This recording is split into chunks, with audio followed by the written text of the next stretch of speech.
Donc bonjour à tous, ici c'est Jean-Jean, alias Jean-Jean la bricole, et sur cette chaîne on parle crypto-monnaie, et ma spécialité c'est le minage des crypto-monnaies.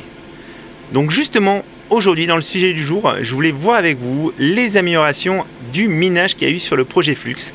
Parce qu'en l'espace de 15 jours, on a eu LolMiner et Minizy qui se sont mis à jour pour améliorer le minage de Flux. Et cet après-midi en plus, je suis tombé sur une vidéo de mon confrère nord-américain Red Panda Mining qui a trouvé une astuce supplémentaire pour améliorer un petit peu les performances sur les 3070. Et donc je voulais partager tout ça avec vous comme à mon habitude. Donc on passe tout de suite dans le vif du sujet. Mais juste avant de commencer, je voulais remercier tous les gens qui ont récemment rejoint nos poules de minage. Parce que autour de Jean-Jean la bricole, il y a eu des gens sur le Discord qui ont lancé des poules de minage. Donc d'abord une poule Raptorum qui marche du tonnerre. Donc là on est en train de faire une mise à jour parce qu'en fait vous êtes tellement nombreux maintenant que le serveur est un petit peu dans les choux. Donc on ne veut pas que ça pose de soucis. Donc on va faire une mise à jour pour pouvoir accueillir encore plus de monde. Donc merci encore. Et du coup, grâce à vous, on trouve des blocs de façon très régulière. Donc là, on est en train de battre tous les records. Et ça me fait extrêmement plaisir de participer et de pouvoir soutenir cette communauté. Voilà. Donc au niveau de la pool Ergo aussi, il y a quelque chose à dire, parce qu'on a changé l'adresse. Alors, c'est pas l'adresse de mining, ça n'a pas changé. Par contre, le site web pour pouvoir visualiser le produit de votre minage a changé. C'est désormais ggpool.fr. Et par la suite, normalement, on devrait pouvoir tout mettre en ggpool.fr. Donc vous retrouverez la pool Raptorum, la pool Ergo, la pool Ravencoin, la pool Ethereum classique qui va normalement bientôt arriver. Donc il y a plein de nouveautés. On vous promet plein de nouveautés pour qu'on puisse avoir le plus de choix possible au niveau du mining. Voilà. Avant de commencer aussi, je voulais vous parler un petit peu des déboires de Nvidia. Donc sur les 4090, il y a des problèmes de fond d'adaptateur, parce qu'ils ont mis un adaptateur spécial qui est en plus en plein milieu de la carte et qui n'est pas très esthétique. Donc il y a des gens, je pense, qui doivent un peu plier les câbles et du coup ils rappellent comment il faut plier les câbles, qu'il ne faut pas les tordre horizontalement parce que je pense que ça doit concentrer la chaleur et il ne faut pas les plier à proximité des connecteurs. Donc ça c'est des conseils qui sont valables pour n'importe quelle carte graphique et n'importe quel câble. Faites bien attention avec ça parce qu'effectivement ça peut chauffer, surtout si vous allez sur des algos qui consomment beaucoup. Mais je pense que là en plus ils cherchent les problèmes parce qu'en mettant leur connecteur en plein milieu de la carte, forcément les gens qui sont un peu adeptes du cable management, ils ont dû bien plier leur câble pour pas que ça soit visible parce que c'est quand même très disgracieux. Encore une raison de ne pas acheter de 4090 selon moi d'ailleurs. Voilà. Donc maintenant on va rentrer sur le... Attendez, mais qu'est-ce que c'est sur le bureau? Mais qu'est-ce que c'est que ça? Oh, à l'aide! Mais Cartronic, qu'est-ce qu'il y a sur mon bureau? Une araignée! Aïe, elle a l'air féroce en plus. Oh, heureusement j'ai une carte graphique. C'est bon, elle bouge plus. Heureusement qu'elle était là cette carte graphique. Elle m'est toujours utile. Franchement, Jean-Jean, il n'est pas prêt de se reconvertir en tant que comédien. Voilà, donc maintenant, je vous ai fait un petit peu sourire, j'espère. On va partir sur les nouveautés qu'il y a eu au niveau du mining. Donc d'abord, on va passer par le premier, donc c'est LolMiner.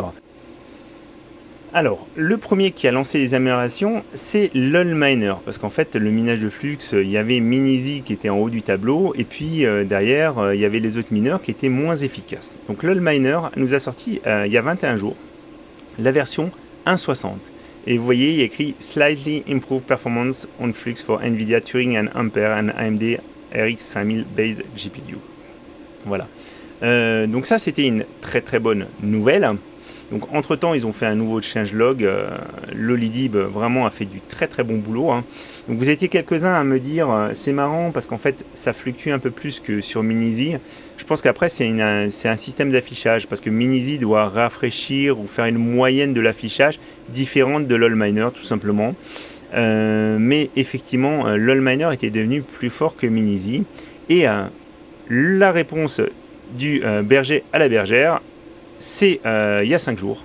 Minizy s'est mis à jour et effectivement, ils améliorent les performances jusqu'à 20%. jusqu'à 20% les performances par rapport aux précédentes versions. Et effectivement, avec ça, Minizy reprend le flambeau et redevient le meilleur mineur pour Flux. Voilà. Donc moi, je vais vous montrer un peu ce que ça donne au niveau de mes cartes, que j'ai un petit peu optimisées. Donc, vous voyez, on est à 63 sols sur les 3060 Ti. Je vais vous montrer, parce que là, donc sur la 3070, on est à 61 sols. Mais regardez, on est à 109 watts de consommation. Donc, elle est très très bien optimisée. Et ça, c'est là, je vais vous partager en fait l'astuce qu'a utilisé Red Panda. Donc, pour l'instant, c'est une optimisation qui est valable que pour les 3070, malheureusement. Moi, j'ai essayé de faire des tests sur les 3060 Ti, mais j'ai pas trouvé de paramètres optimaux, donc ça à voir par la suite. Et vous voyez, donc j'ai ma 3090 aussi, j'ai mis une valeur très conservatrice ici, histoire de limiter la consommation, parce que effectivement en ce moment c'est quand même très très compliqué. Voilà, donc la vidéo de Red Panda, je vais quand même vous la partager aussi si vous voulez la voir en anglais. Et l'astuce qu'il utilise, je vais vous expliquer, c'est qu'en fait il va mettre dans les extra arguments du miner de Miniz, il va mettre en fait des valeurs GPU lock, donc des valeurs fixes pour le GPU, et une mémoire au minima en fait à ras les pâquerettes, et le même clock 5000, ça fonctionne. Donc je vous montre exactement moi comment je l'ai fait, parce que j'ai pas que des cartes 3070, donc j'ai aussi testé pour voir si ça fonctionnait avant. Donc au niveau de ma feuille de route, donc je suis dans Minizy, je vais dans modifier, configuration du mineur, et vous voyez donc moi j'avais mis des arguments de configuration supplémentaires parce que je voulais utiliser que mes cartes Nvidia, donc c'était là en fait que vous les aviez, les arguments. Et à la suite, donc j'ai mis GPU clock, donc j'ai été chercher en fait mes deux 3070, donc c'est celle-ci et celle-là. Donc pour les autres, en fait, j'ai mis des valeurs à 0 pour pas qu'ils remettent d'autres valeurs. Et pour même clock, pareil, de la même façon.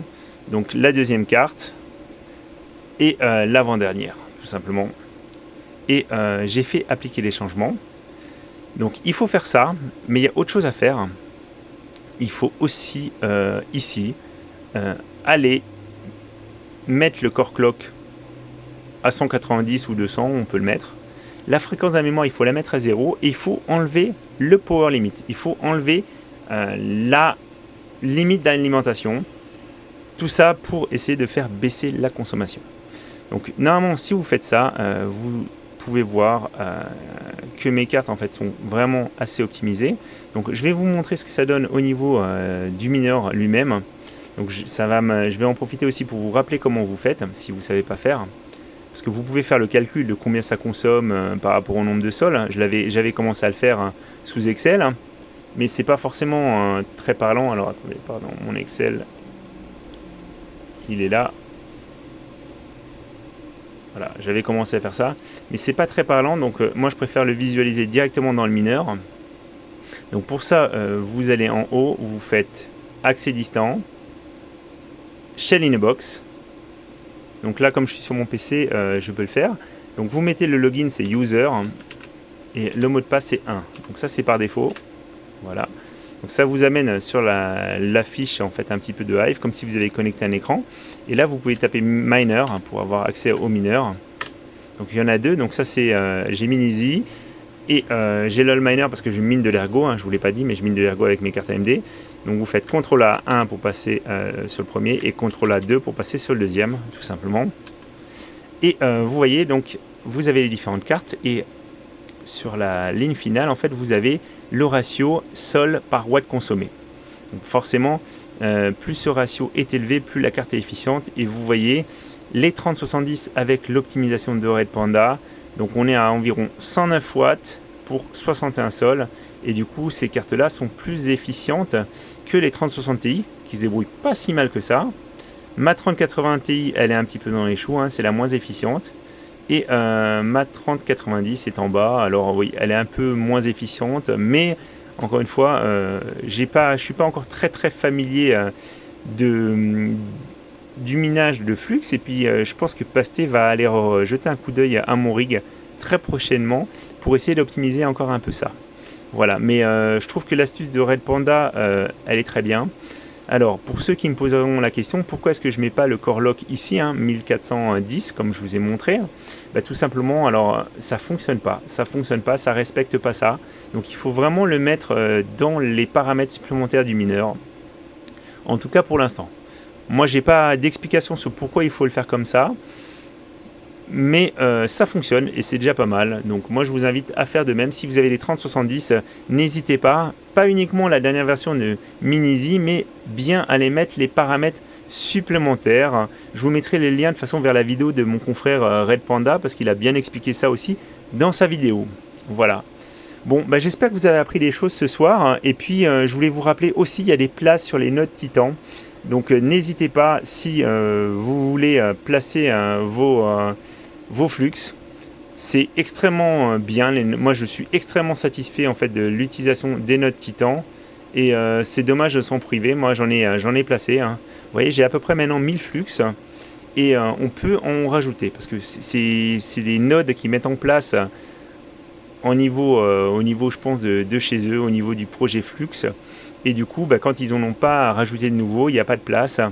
Et quand ils en rajoutent, ça part assez vite. Donc n'hésitez pas à vous lancer dans le staking de Flux avec ces nodes Titan.